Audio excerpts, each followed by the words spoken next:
Livro O Despertar de uma Nova Consciência, do Eckhart Tolle. Esse capítulo se chama A Urgência da Transformação. Quando se vê diante de uma crise radical, quando seu antigo estilo de existir no mundo, de interagir com os outros e com o reino da natureza, não funciona mais, quando sua sobrevivência é ameaçada por problemas aparentemente incontornáveis, uma forma de vida individual, bem como uma espécie, morrerá ou ultrapassará as limitações da sua condição por meio de um salto evolutivo. Acredita-se que as formas de vida no nosso planeta tenham se originado no mar. Quando ainda não havia nenhum animal sobre a terra firme, o mar já estava cheio de vida. Então, a certa altura, uma das criaturas marinhas deve ter começado a se aventurar pelo solo. Talvez ela tenha se arrastado por alguns centímetros. Depois, exausta por causa da enorme força gravitacional do planeta, pode ter voltado à água, onde a gravidade é quase inexistente, pois ali conseguiria viver com muito mais facilidade. Mais tarde, ela tentaria de novo e de novo. Muito tempo depois, esse ser se adaptaria à vida na Terra, desenvolvendo pés em vez de nadadeiras e pulmões em lugar de guelras. Parece improvável que uma espécie se expusesse a um ambiente tão estranho e sofresse uma transformação evolucionária, a não ser que fosse compelida a fazer isso por uma situação extrema. Talvez uma grande área de mar tenha passado a receber um volume cada vez maior de água do oceano principal, o que ao longo de milhares de anos poderia forçar os peixes a deixar seu habitat e evoluir. Iniciando esse capítulo, ele fala desse movimento evolutivo natural que as espécies têm quando chega num certo momento da evolução da espécie. E isso pode estar relacionado a ameaças externas, em relação ao ambiente, em relação a processos internos também da própria evolução do ser. E aqui ele faz esse paralelo com a evolução das primeiras espécies lá atrás que saíram da água, né, do habitat natural delas, para a Terra, onde a gente se encontra hoje. É interessante pensar que o planeta Terra é formado justamente pela maior parte de água, e mesmo assim houve essa transição dos seres aquáticos para terrestres. Aqui ele está usando a evolução natural considerada pela ciência, né? Que saiu-se da água, depois virou um animal terrestre, aí a gente evoluiu do macaco. Então a ciência tenta fazer toda essa cadeia da evolução da espécie desde os primórdios da Terra.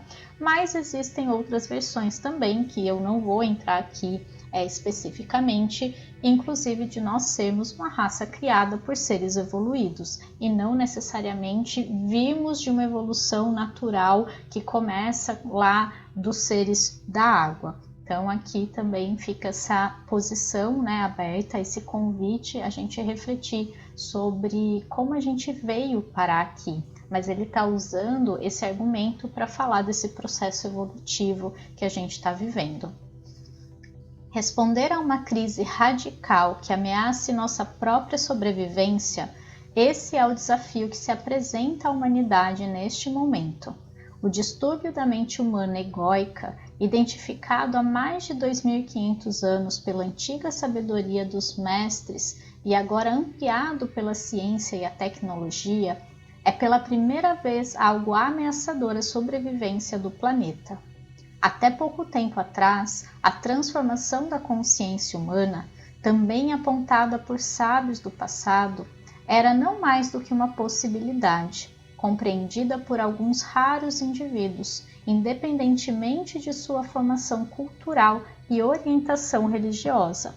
Um florescimento disseminado da consciência da nossa espécie não aconteceu porque até então isso não era imperativo. Aqui ele fala dessa necessidade de evolução, desse momento onde a gente chega num ponto em que existe uma ameaça à vida humana, existe uma ameaça à extinção do planeta, porque nós estamos indo em direção a isso. A gente sabe dos processos que a Terra está vivendo, de efeito estufa, aquecimento global, a questão do lixo, né, do plástico, da falta de consciência das pessoas em relação ao meio ambiente, aos recursos naturais. Tudo isso é muito claro, né, se a gente olhar ao redor. E isso está, de certa forma, ligado com a mente egóica, com essa necessidade do ego de sempre se satisfazer instantaneamente. Então o ego acaba focando só nas questões materiais e instantâneas, né, desse momento que ele está vivendo, em detrimento de algo maior, do tempo à frente, do longo prazo, daquilo que a gente vai estar deixando para as próximas gerações. Em vez de proteger e se conscientizar, ele pensa apenas no que ele pode ganhar, em como ele pode se beneficiar. E é justamente aí que a gente acaba criando todo esse processo que a gente está vivendo. A gente está num momento, eu diria, de checkmate. A gente chegou num ponto em que ou a gente muda ou a gente vai acabar se encaminhando em direção a uma extinção da espécie. Claro que eu estou falando aqui de anos, né, de 1000 anos, não sei quanto tempo, na verdade, não tem como saber, mas se continuar exatamente como está, sem que as pessoas tomem consciência, sem que as pessoas percebam o quanto elas vêm prejudicando o planeta, o próprio lugar, a própria casa, o próprio lar em que a gente vive, a gente não vai ter muito tempo à frente. A gente, enquanto humanidade, talvez a nossa geração, né, o momento que a gente está vivendo, não vai ser algo tão rápido, mas a gente precisa começar a perceber que não adianta pensarmos apenas na nossa satisfação pessoal e instantânea. Isso é muito relacionado à mente egóica. Uma parte significativa da população do planeta logo entenderá, se é que isso já não aconteceu, que nossa espécie está diante de uma escolha radical: evoluir ou morrer. Uma porcentagem ainda relativamente pequena da humanidade, mas que cresce com rapidez, já está vivenciando o rompimento com os antigos padrões mentais egóicos e a emergência de uma nova dimensão de consciência. Eu acho que aqui é bem claro também esse movimento de nova consciência que está acontecendo. O fato de você estar aqui ouvindo a minha leitura comentada, desse livro existir, de estarmos num momento de florescimento da consciência, da gente ouvir cada vez mais pessoas falando sobre isso, é um indicativo muito grande desse crescimento, dessa expansão em direção a uma consciência mais elevada. O que está surgindo agora não é um sistema inédito de crenças, não é uma religião diferente, não é uma ideologia espiritual, nem uma mitologia. Estamos chegando ao fim não só das mitologias, como também das ideologias e dos sistemas de crenças. A mudança é mais profunda do que o conteúdo da nossa mente e do que nossos pensamentos. Na verdade, na essência da nova consciência está a transcendência do pensamento, a recém-descoberta capacidade de nos elevarmos ao pensamento, de compreendermos uma dimensão dentro de nós que é infinitamente mais vasta do que ele. Já não extraímos nossa identidade, o sentimento de quem somos, do fluxo incessante do pensamento, que na antiga consciência considerávamos ser nós mesmos. E para um indivíduo é uma libertação saber que ele não é aquela voz dentro da cabeça. Quem é ele então? É aquele que compreende isso, a consciência que é anterior ao pensamento, ao espaço em que este, ou a emoção, ou a percepção sensorial acontece. Esse parágrafo aqui é bem interessante, bem profundo ao mesmo tempo, porque ele fala desse movimento de transição que vai nos levar a uma libertação do pensamento. E quem é que cria as ideologias, as religiões, a mitologia, né, que é um conjunto de histórias, que é um conjunto de narrativas referente a um determinado povo, a um determinado tempo da nossa história? Já as ideologias são referentes a ideias criadas e pré-concebidas daquela forma. E as religiões estão relacionadas à ideia de um deus ou de vários deuses, dependendo da religião. Então aqui ele fala que a gente está chegando numa dimensão que vai além de tudo isso, que vai transcender todo e qualquer pensamento. A partir do momento em que a gente pensa, nós estamos na mente. E a partir do momento em que estamos identificados com a mente, estamos vivendo num nível de limitação. Ou seja, eu estou limitado àquilo que eu estou pensando. Só que se a gente parar para pensar, quem é que está pensando? Percebe? Existe o pensamento e existe aquele que pensa. Aquela energia, aquela presença, aquela percepção de que existe um pensamento é a nossa consciência. A consciência, ele fala ali no final, é anterior ao pensamento. Ela está além dele, ela é imutável, ela é tudo que existe. Então, quando nós estamos conscientes daquilo que nós pensamos, sem nos identificar diretamente com isso, a gente está num nível de consciência maior. E esse nível de consciência, ele traz presença, ele traz conexão, ele traz uma nova percepção da realidade. Não é algo natural ainda para a gente, porque nós estamos presos dentro desses padrões antigos, das ideologias, das religiões, das crenças. Então, nós acreditamos em algo e os nossos pensamentos, eles acabam nos limitando àquilo que a gente acredita.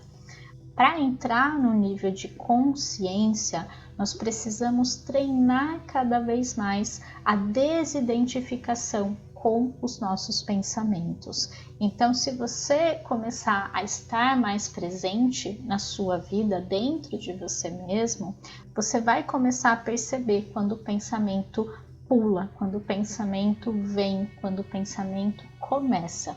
E nesse momento você não vai se engajar com esse pensamento, você não vai acreditar, você não vai duvidar, você não vai fazer nada, apenas observar. E você vai começar a perceber que ele simplesmente desaparece, ele deixa lá a sua mensagem e depois ele passa. É como estar assistindo a um filme no cinema e acaba o filme, passa aquelas letrinhas, né? E passa todos os créditos finais.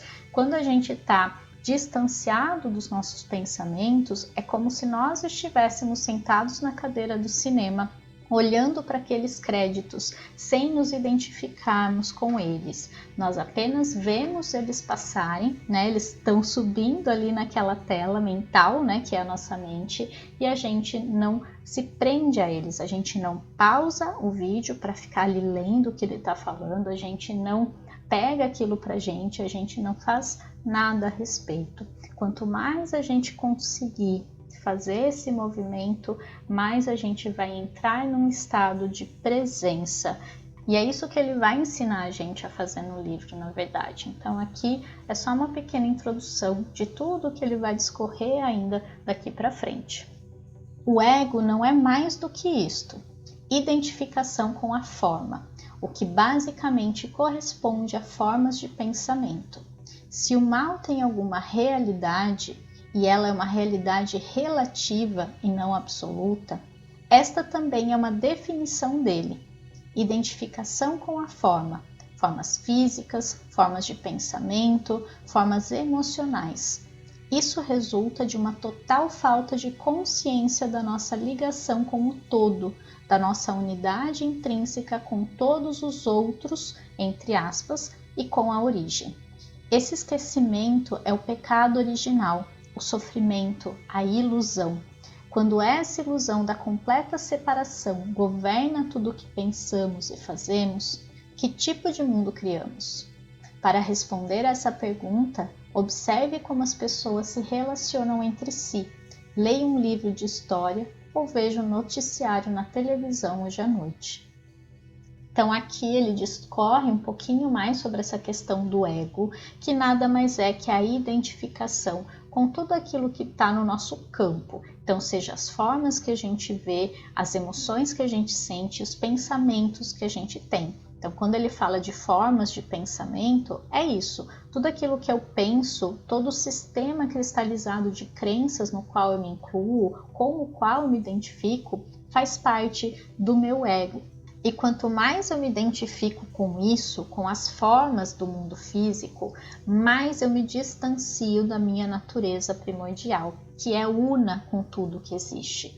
No fundo, no nível quântico, no nível mais energético, não existe separação entre mim e as outras pessoas, entre mim e o mundo, a terra, as árvores, tudo que existe na verdade. E essa separação é que causa dor, que causa sofrimento, que causa a ilusão. É o que ele chama ali de pecado original, que a gente vê nas religiões. Quando eu me identifico com o meu ego e eu penso apenas no nível do eu individual, eu vejo o outro como separado de mim e eu sou capaz de fazer coisas que a gente vê no mundo por aí. Então ele convida a gente a olhar o jornal, a ler a história, porque quanto mais identificado eu estou com a forma, mais eu me sinto livre para infligir mal a alguém. E aqui o mal é só uma distorção da realidade, né? É só uma desconexão da consciência de que você está ligado com tudo que existe, que nós estamos conectados com a origem da consciência maior e a gente acaba se distanciando disso. Então o convite que eu faço como um exercício, né, mais um, esse capítulo está bem convidativo para questões práticas, né, para a gente começar a colocar em prática. Primeiro fazendo esse exercício anterior de desidentificação com o pensamento, começa a perceber os seus pensamentos, começa a olhá-los de fora, digamos assim, a perceber ele surgindo, a observar ele acontecendo e a se desidentificar, sem tomar alguma ação, sem sentir algo a respeito, sem julgar, sem questionar, sem acreditar ou duvidar, apenas observando esse pensamento. E o segundo exercício, né, a partir desse parágrafo, é a gente começar a olhar mais para as pessoas como uma outra versão nossa existindo. Então vamos pensar que eu escolhi viver sob diversas formas, eu consciência. Então eu olho para uma pessoa na rua e eu sinto que eu escolhi viver como aquela pessoa, com aquela forma física que ela tem, com as características que eu estou vendo ali naquele momento. Quando eu tenho contato com alguém no nível mais íntimo, pessoas da nossa família ou com as quais a gente convive, percebe da mesma forma. É apenas a consciência vivendo uma outra experiência. E começa a perceber como no fundo todos nós sentimos a mesma coisa. Todos temos as mesmas angústias, as mesmas alegrias, as mesmas satisfações. Talvez uma questão específica do ego ali, uma questão pessoal, digamos assim, mas se a gente observar no nível muito mais profundo, todos nós sentimos medo, todos nós sentimos amor. Algumas pessoas têm mais facilidade, outras mais dificuldade, mas tenta conversar com alguém de uma maneira muito aberta, sem nenhuma trava, sem nenhum muro ali de julgamento, nenhum muro do ego, né, que tenta o tempo todo se proteger e acaba muitas vezes atacando até para isso, e percebe como as pessoas são a mesma coisa, como elas sentem as mesmas coisas no nível mais profundo, não importa a forma física que elas tenham. Eu acho que aqui a gente já tem dois exercícios bem práticos, bem profundos e que pedem um pouquinho de treino, de dedicação. É algo para a vida, não é algo que a gente faz um dia como um exercício da escola e depois deixa de lado. Nós precisamos começar a acessar essa consciência que nós somos lá no fundo e que está conectada com tudo que existe. Quanto mais a gente se dedicar a esse processo, mais nós vamos estar salvando, entre aspas, a Terra. Mais a gente vai estar se encaminhando para esse movimento natural que está acontecendo. Quanto mais a gente estiver no ego, mais a gente vai resistir a esse processo de mudança e de evolução, e maior vai ser a probabilidade de que a Terra não resista aos maus tratos que o homem vem infligindo a ela. Se as estruturas da mente humana permanecerem imutáveis, vamos sempre terminar recriando fundamentalmente o mesmo mundo, os mesmos males, o mesmo distúrbio. Como o próximo subcapítulo é bem curtinho, eu vou aproveitar e fazer a leitura dele também. O título do subcapítulo é Um Novo Céu e uma Nova Terra. Há uma profecia bíblica que parece mais aplicável agora do que em qualquer outra época da história humana. Ela aparece tanto no Antigo quanto no Novo Testamento e fala do colapso da ordem mundial existente e do surgimento de um novo céu e uma nova terra. Precisamos entender que o céu mencionado nesse contexto não é um local, e sim o reino interior da consciência. Esse é o significado esotérico do mundo, e esse é também o significado dos ensinamentos de Jesus. A Terra, por outro lado, é a manifestação externa da forma, que é sempre um reflexo do interior. A consciência humana coletiva e a vida no nosso planeta estão intrinsecamente interligadas. Um novo céu é o surgimento de um estado transformado da consciência humana, enquanto uma nova terra é o reflexo do reino físico. A vida humana e a consciência humana estão ligadas de modo inerente à vida no planeta. Por isso, à medida que a consciência antiga se dissolve, tendem a ocorrer manifestações naturais de sincronismos geográficos e climáticos em muitas partes do globo, algumas das quais temos testemunhado.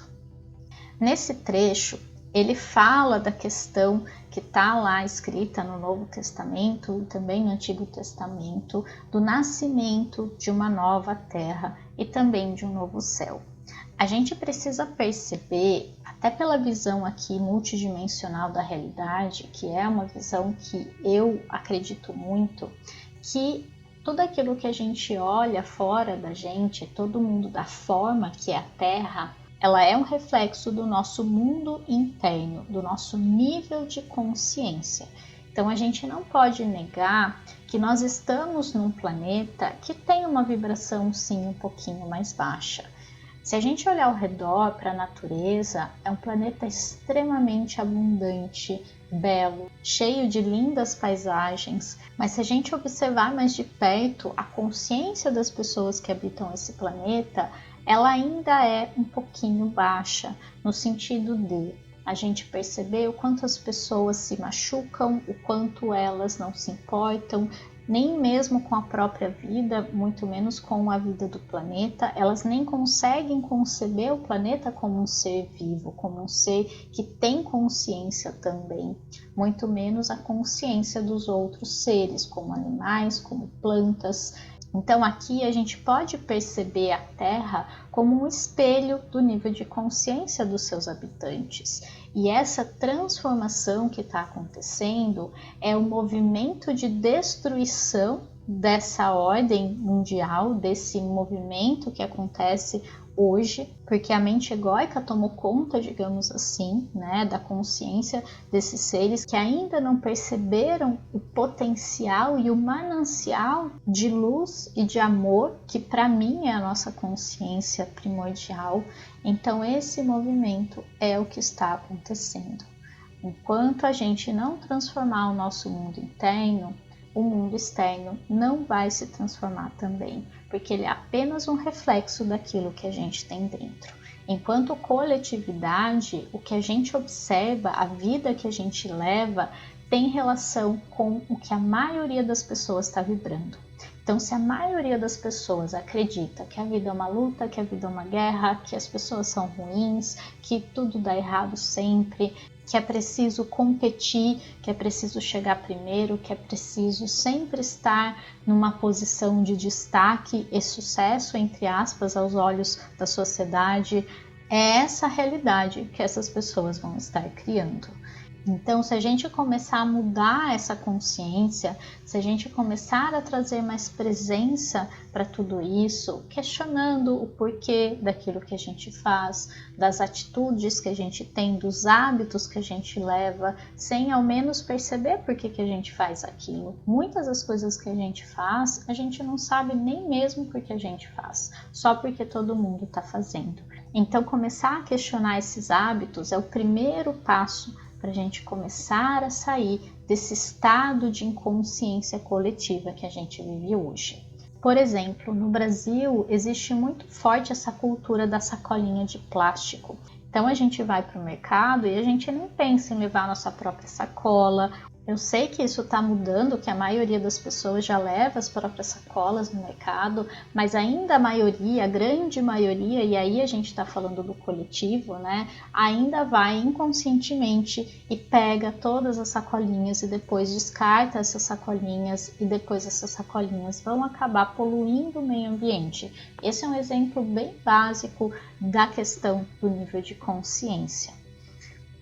No nível pessoal, a gente precisa começar a perceber que enquanto eu não amar as pessoas, apesar de, a gente não vai conseguir criar uma realidade em que as pessoas sejam da forma como a gente espera. A gente tem uma tendência a achar que todas as pessoas são ruins ou que determinada pessoa é assim e aí a gente define ela segundo a nossa visão e a gente quer que o mundo seja um lugar melhor, que as pessoas tenham mais consciência, que elas sejam mais gentis, mas a gente de certa forma acredita que as pessoas não mudam, por exemplo. Então como que eu vou encaixar na minha realidade uma crença de que as pessoas são ruins e que elas não mudam? Aquela pessoa é assim mesmo, ela não vai mudar. E por outro lado, querer que as pessoas mudem e as coisas sejam diferentes. Então entrem em conflito essas crenças e a gente acaba se mantendo sempre nessa situação do querer, né, do desejo ser completamente diferente daquilo que a gente cria, da realidade que a gente experiencia. Como que a gente pode treinar para mudar essa realidade? Começar a amar e aceitar as pessoas como elas são.